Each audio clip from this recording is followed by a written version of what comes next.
Hey guys, I'm the Dragon's Beard and I'm back with another Raid Shadow Legends video, and today we're going to be talking about everything we know about the Hydra clan boss, and there's a lot. It's been trickling out through all these different channels and stuff, and it's been nuts the way that Plarium has chose to reveal this new boss to us. It was actually a surprise to me that this was going to happen by the end of the year. You know, they had all the announcements and stuff involving the dupe system that's finally coming, and Guardian Ring and all those other enhancements they're doing there, and it was almost like a distraction for them to be able to sneak the Hydra news in. We've had this planned on the roadmap for 2 years now almost. And to finally have it come to fruition is pretty awesome. So I love the way they rolled this out, like with that Ash and Cirilla interview and just kind of casually tossing in the first head as a teaser. Then all the other things that have been happening in rapid succession. We've got like the YouTube channel that showed up for one of the heads, and we had the Raid official Facebook that had some stuff teased on there. We had this Instagram show up for one of the other heads, and then I love what they did on Twitter where they did this like Ask Me Anything event a couple days ago, to where all the content creators and fans of the game could go in there and like ask questions about what to expect with the boss fight. And then the sixth head of Decay, or the final head that we know about, was kind of answering questions for the community. So it's been really awesome to see the way that this has kind of trickled out into the world. That reminds me a lot. Scratch mentioned this in his video too. It reminds me a lot of what Destiny had happened with Bungie. The Sleeper Simulant event, or Outbreak Prime, or any of the things that were going on in that game. They kind of teased little bits in the community, and then it just kind of went wild with all the hype through all the other channels of people trying to figure out what was going on. It's nice to see that happening within the Raid world, because we have a giant community that loves to talk on Discord and Reddit and everything, and to come together and try to find out more about what's going on. It's a neat feeling, and it's really something I think that gives a lot of good positive hype to closing out the year strong. So we're going to be talking about all that. Before we do, though, I have a really important announcement, and this one is a little bit of a sensitive topic. I'm going to ask all of you a favor, and that's to hop over to Sharky's YouTube channel, Sharky from Sharky's Compass. You might know him as the guy who created the Infinity Clan Boss comps. He's got a lot of things that are going on over on his channel, this week into next and what have. He's got a family member, Scott, or Scooter. It's his little cousin. He's 25. He just got married, and he just got diagnosed with testicular cancer. And that's a devastating thing to find out when you're just looking to start your family and get that kind of news. So it's starting to even progress a little bit farther than that. So hop over to his channel, give him a subscribe. Sharky is an amazing content creator. He just got started kind of like me, but just watch the video, and if you have a way that you can kind of support what's going on over there in any way, I'm asking for you to show all the love and support you can to this guy. Sharky's a good dude. I've talked to him back and forth on Discord and stuff, and if we can help out him and his cousin, the community can do great things. So hop over there, give him a subscribe, give him some love, and then see if there's any way that we can help out with that situation. All right, so let's talk about what we know so far about the Hydra boss. It's shaping up to be a crazy encounter from what everything looks like. So there are 6 total heads, with the last head revealed, the head of Decay, on the Twitter AMA. We got a confirmation that 6 was the final number. And Hell Hades over on his website has compiled all of the juicy questions from the Twitter AMA.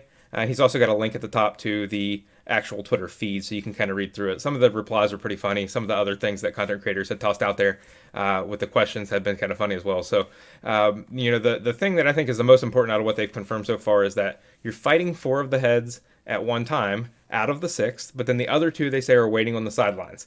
So, that can mean a few different things. It can mean that there's a fixed rotation of which 4 are active, and the ones that are waiting on the sidelines are kind of out of the fight until that rotation changes.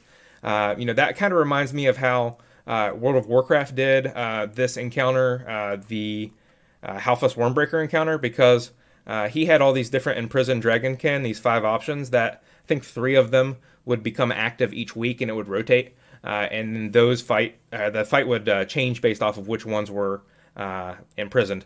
That's the first thing I kind of thought of when we were looking at the fact that there were more heads than what you're actually fighting at a time. It could be that, or it could be something completely different, which I think is actually more likely, to where 4 heads are active. When you kill one, and that decapitation effect takes effect, which you'll see on the passives for each of the different skills, then what I think happens is that another head is going to pop up out of the 2 that were benched, and then the one that you killed will go on the bench.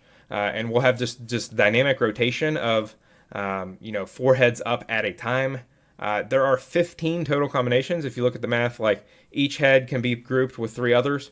And then if you take out all the duplicates, There are 15 total different combinations out of which 4 are active out of the 6 total. So 15 different combinations will mean that the strategy is going to have to change as well. You're not going to be able to just take the same 5 champions, throw them in there, and then let them do their thing. It's not going to be a necessarily, with what we know so far, a Spin Tooth encounter the way that the Demon Lord is. And I think I kind of like that because, the more champions that we have in our roster, like right now, there's some champions that I only use for a secret room or that I'll only use for 3v3 arena. But if we're going to need a bunch of different champions built in order to be able to counter each of the mechanics in this fight and kind of change our strategy based on what we're fighting against, I think that that could be good for an in-game mechanic. It's going to let us dust off champions that we might not see used a lot. So, for the rewards and what have, it looks like it's going to be something similar to Clan Boss in the sense that, we're going to get chests, but we don't know what are in those chests yet.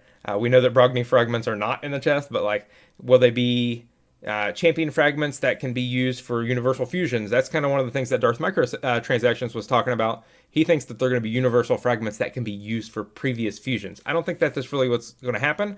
I feel like we're more likely to see a progression system the same way that the Doom Tower works, where we've got a series of new champions that are all a part of the Hydra boss, and we're unlocking a certain number of fragments each day, each week, or whatever the reset time is. So, that could be a neat mechanic. It could be a way that they would pace out the content to where everybody's not getting rewards from it right away, and in addition to shards or books or whatever else we might see. So, the affinity stuff changing could be neat too. I actually liked in the Doom Tower the way that we started to see some of the same bosses, but fighting them with a different affinity. I don't know if that randomization every time they're talking about will, like the switching out each head's affinity, is that each time it gets killed? Could we kill, for example, the head of Decay when it's Force, and then the next time the head of Decay pops back up when it revives, it shows up as Spirit or something like that? Who knows? We'll find more about that as it goes along. And the heads themselves, they kind of each have, to me, like a little bit of a theme. On the Hydra Clan Boss heads, I'll link this in the description.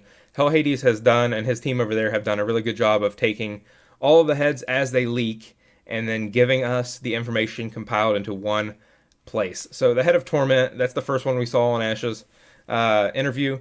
That's like the fear head. For example, when the head of Torment is out there, everybody's been talking about Inquisitor Shamael. He'd be a really good counter for using his passive to get rid of that fear. Then for the Suffering head, it's got the Weaken out there. You're going to want to have Strengthen, so maybe you'll want to bring in Lydia or somebody like that in order to provide that buff and then prevent the Weaken from happening. For the head of Mischief, this is the one that looks really nasty to me just because it seems like it's designed to prevent an Unkillable from working because you've got buff theft. You put Unkillable up and it gets stolen. What's that going to do for you? And then you've also got the turn meter stealing, which is going to make speed tuning it a nightmare. So, this one's going to be particularly tricky to have to deal with.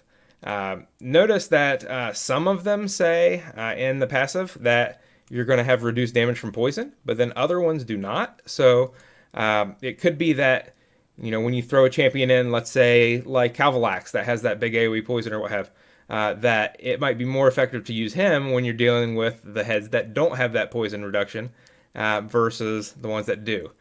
Maybe we'll see a resurgence of Uragrim, and this is the reason why they nerfed him, because he was too good in the boss fight. We don't know yet. So next head, the head of Blight, that's the one that debuffs us, Poison and Leech. So as we're going through this, it makes Doom Priest and Tuhanarak look like they're going to be MVPs with that just passive cleanse ability. But they could also mean good things for example, Hackhorn Smash Lord, that has the full cleanse with the block debuffs. For the ones that are blockable, because there's a lot that will bypass block debuffs and mechanics and stuff. That looks like it could be really interesting. For the Head of Wrath, decreased attack. This one, just looking at it with the way that they have that stacking vengeance mechanic, to me, this one looks like it could be one of the least threatening ones. For example, if that's one of the 4 heads that's alive, you just kind of leave it there and then deal with the decreased attack. I might be completely wrong. It might be really nasty because it has crazy multipliers or whatever, but when reading through the kit, it seems to be like the least crazy one that's out there, at least the least predictable, because decreased attack.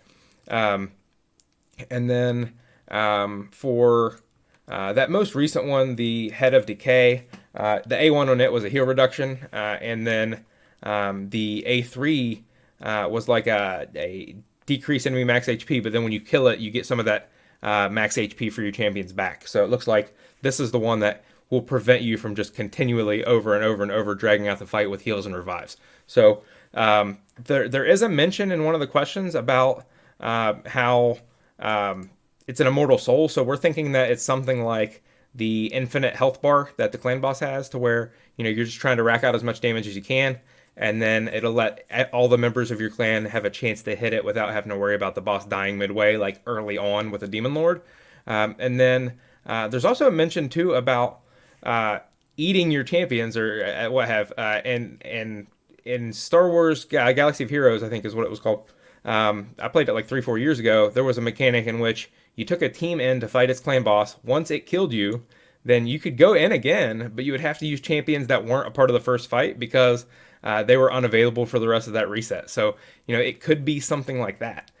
So I'm like really excited to see kind of what happens next here as we get more information. All of the things have teased that there's something very close on the horizon as far as loot reveals and then other mechanics and stuff. I'd love to start seeing things show up on the test server, or maybe some live video of what this counter looks like, because it does not look like it's going to be easy.